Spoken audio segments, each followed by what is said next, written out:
In the last segment of this lecture, we will zoom in to the early 1920s, a period that underwent a speculative land boom that drove up land prices to an unprecedented level. Although high rent was nothing new in Hong Kong, the accelerating property transfers led to many existing tenants being evicted from their homes all across Hong Kong. Their grievances, in turn, prompted desperate new calls for the government to intervene in the housing market in order to protect the interests of the working population. Now, two interesting aspects can be observed in this development. The first is that the complaints against high rent and calls to protect the tenants started to cut across many middle-income Europeans and Chinese, as both were seen now as victims of speculation. The accusation pointed mainly to the so-called outsiders, which referred to recent mainland immigrants with investment capital. Like their predecessors, they were attracted to the relative economic stability under Hong Kong's colonial capitalist system and were actively buying up property for investment. The second aspect is the growing anger directed at large investment firms, which were involved in rent racking by farming out their tenement properties to rentier lords. Such anger became especially intense in 1921, when it was discovered that the reputable Hong Kong Land Investment Company was actively involved in encouraging rent extortion. The saga sparked off a stream of angry letters, eventually forcing the company to issue an apology and the government to carry out an investigation. These letters began to take on a notably stronger social and moral tone, often lashing out against unethical landlords and highlighting the suffering shared by the working class Europeans and Chinese.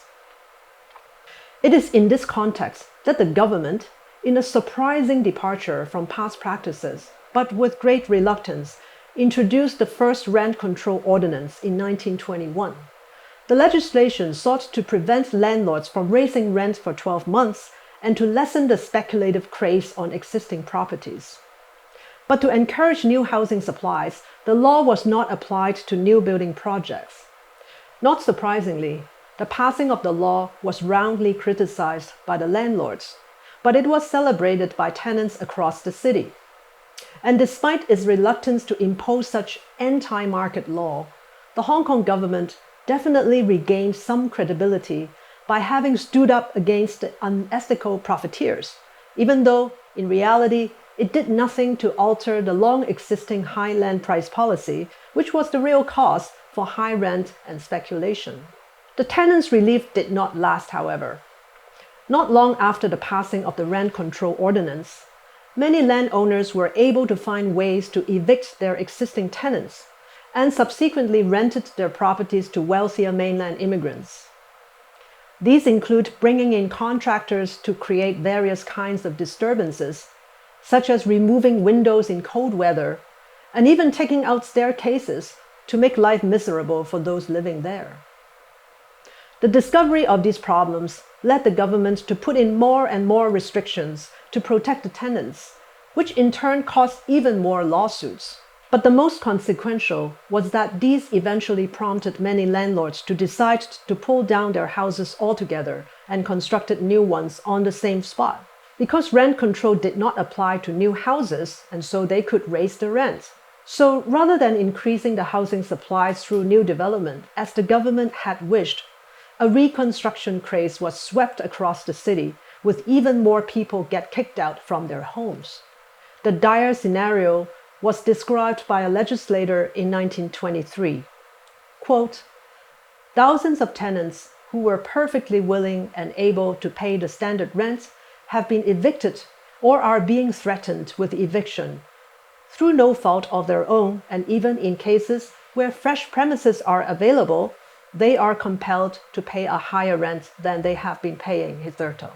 Despite all the complaints against high rent and growing bargaining power of the tenants, a closer look at the narratives in the popular press seems to suggest that many working-class Chinese were not really against the colonial capitalist system per se. Unlike the more radical, left-leaning writers in China calling for a revolution against the capitalist class, their arguments tended to make the case for protecting the livelihood of workers as a way to maintain Hong Kong's economic status, which was also a condition that allowed them to make it one day by becoming part of the property-owning class. Meanwhile, it is by recognizing the growing threats to its legitimacy, the Hong Kong government began to adjust its rhetoric, putting more emphasis on the role of the state in enhancing Hong Kong's prosperity and progress, whilst warning against potential social upheavals that would hurt the interests of all sections of the community. To conclude this lecture, I'd like to highlight several observations from the revisit of the three urban crises. The first is the convergence of interest between different factions of Hong Kong's property class. Despite the racial divide that existed in a colonial context, property owners of different backgrounds tended to support each other when their common interests were threatened. This was shown in their persistent oppositions to any building regulations and health measures that they believed would affect their investment returns. The second is the role of the government in supporting a particular mode of property practice. Because Hong Kong had long depended on maximizing fiscal revenue under a high land price system, the government had been reluctant to impose too much building and health regulations that might drive away property investment. The problem was complicated by the fact that many officials were themselves implicated in development practices. Furthermore, as revealed in both the cases of Taiping Shan and the Cochrane Street house collapse, the public and private sectors had long engaged in irregular activities that involved different stakeholders at various scales. Although the urban crisis we have examined all created problems of accountability for the administration, for the most part, it was able to shift the responsibility to the landlords and fashioning itself as a guardian of the public good. Even though many of the proposed new laws and regulation did not get implemented or achieved their original intentions, the government succeeded in preserving the colonial capitalist order, including the land system that both provided substantial fiscal revenue as well as an attractive environment for property developers. Finally, what the unfolding dynamics of the three events made clear is that despite their competing interests and positions, most of the stakeholders involved repeatedly appeal to the need to preserve the collective interest of Hong Kong. Most importantly, property rights, the rule of law, and the laissez-faire economy. These narratives suggest that behind all the contestations exposed in the crisis, there was nevertheless a growing consensus in support of a particular rationality of urban development. Certainly, the moral claims around private property ownership are familiar in any capitalist societies.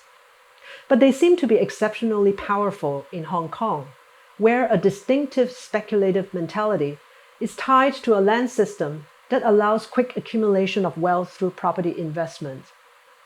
Throughout history, such a system has enabled immigrants from different backgrounds to gain a stake in the economy through material improvements within a hierarchical colonial society, and thereby contributed to a degree of social stability. Indeed, the idea of Hong Kong as a land of opportunity and market freedom can be seen as the core of its coloniality, and one that remained intact throughout and beyond the colonial period.